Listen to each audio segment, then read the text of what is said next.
Good morning friends. तो अब हम इस प्रॉब्लम को सॉल्व करेंगे। कैश फ्लो की ये प्रॉब्लम है। The following summary cash account has been extracted from the company's account records. Cash account दे रखा है। जब कैश अकाउंट दे रखा है तो इससे ही हम कैश फ्लो बना सकते हैं, बड़ा इजी रहता है ये। Prepare cash flow statement for this company hill limited for the year ended 31 March 15 in accordance with AS3 revised. The company does not have any cash and cash equivalent.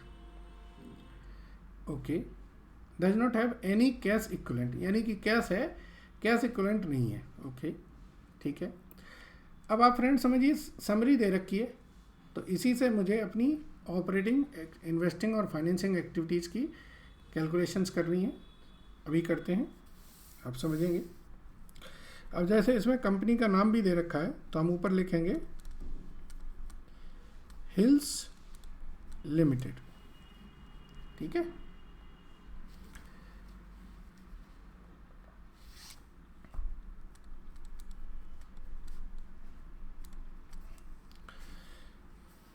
और यहाँ बनाएंगे cash flow statement for the year ended, किस date को बनाना है, 31 मार्च 2015। और जब cash account दे रखा है तो हम कौन सी मेथड यूज़ करेंगे, डायरेक्ट मेथड यूज़ करेंगे। ये भी बताने की ज़रूरत नहीं है।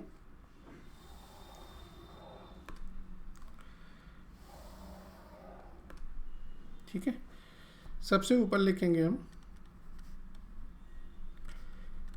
Cash flow from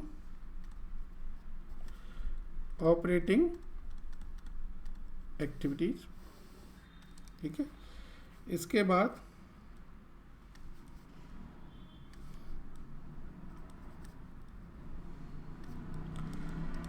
cash flow from investing activity, और तीसरा आएगा कैश फ्लो फ्रॉम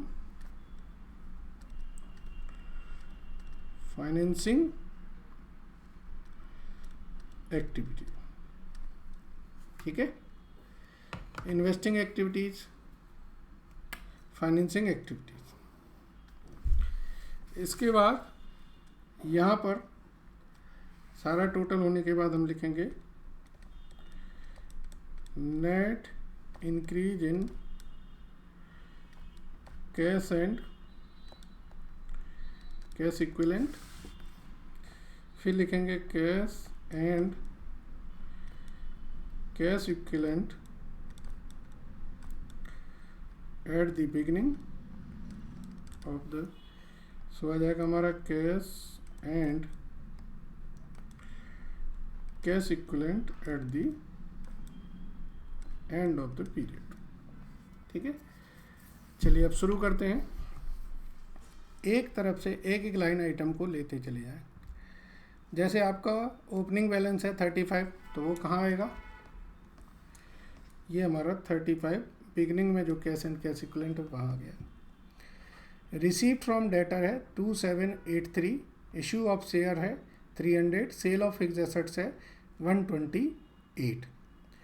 तो रिसीप्ट फ्रॉम डेटर्स हमारा यहाँ आ जाएगा रिसीप्ट फ्रॉम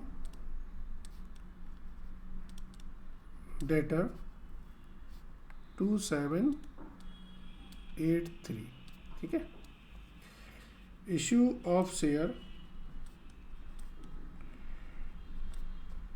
300, और तीसरा क्या है, purchase, sale of fixed assets,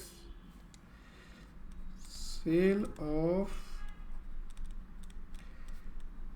fixed assets 128, ठीक है।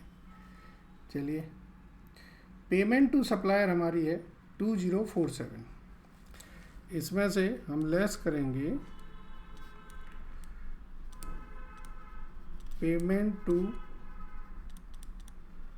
सप्लायर 2047, ठीक है।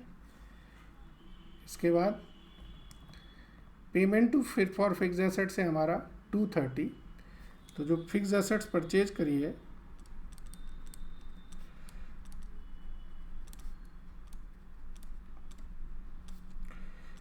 वो -230, ठीक है। इसके बाद क्या दिया है क्वेश्चन में, पेमेंट फॉर ओवरहेड्स, ये खर्चे हैं हमारे। ओवरहेड्स हमारे 115 हैं, वेजेज एंड सैलरीज 69 हैं। सो ये हमारी ऑपरेटिंग एक्टिविटीज से कम हो जाएंगे। Payment for overhead 115 less payment for wages and salary 69, ठीक है। इसके बाद टैक्सेशन है, इनकम टैक्स पे किया वो हमारा बाद में आएगा यहीं पर। डिविडेंड हमने 80 पे किया है, तो डिविडेंड हम पे कर रहे हैं वो हमारी फाइनेंसिंग एक्टिविटीज़ है। और जो रिपेमेंट ऑफ लोन कर रहे हैं,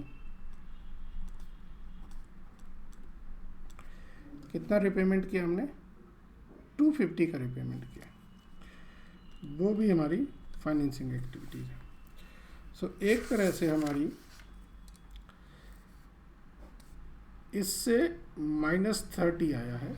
इसका मतलब है net cash used in financing activities. इसका जो नेट चेंज आया है वो -102 आया है, तो इसको लिखेंगे हम net cash used in investing activity. अब हमें इसका टोटल करना है, इसको देखें जरा कितना आता है। ये हमारे प्लस हैं, ये माइनस हैं, तो प्लस माइनस करने के बाद यहाँ पर टोटल आएगा 552, ठीक है। ये है हमारा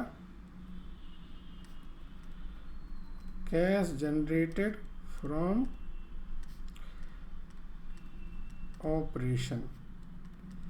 इसमें से हम इनकम टैक्स पेड माइनस कर दें। कितना था इनकम टैक्स, देखो जरा, टैक्सेशन 243, तो ये आएगा हमारा 309। ये कहलाएगा हमारा net cash flow from operating activities, ठीक है। इन सब का जो प्लस माइनस करके देखें तो 135 आया, तो ये आएगा 177, और ये टोटल आएगा 212, ठीक है। गौर से देखो, ये आपका क्लोजिंग जो कैश बैलेंस आ रहा है वो उससे मैच करेगा, कर रहा है ना, यस। तो ये कैश फ्लो की ये वाली जो प्रॉब्लम्स हैं बहुत प्लेन प्रॉब्लम्स हैं, बट आपको आनी चाहिए, ठीक है। आई होप आपको क्लियर है पॉइंट्स। Thank you.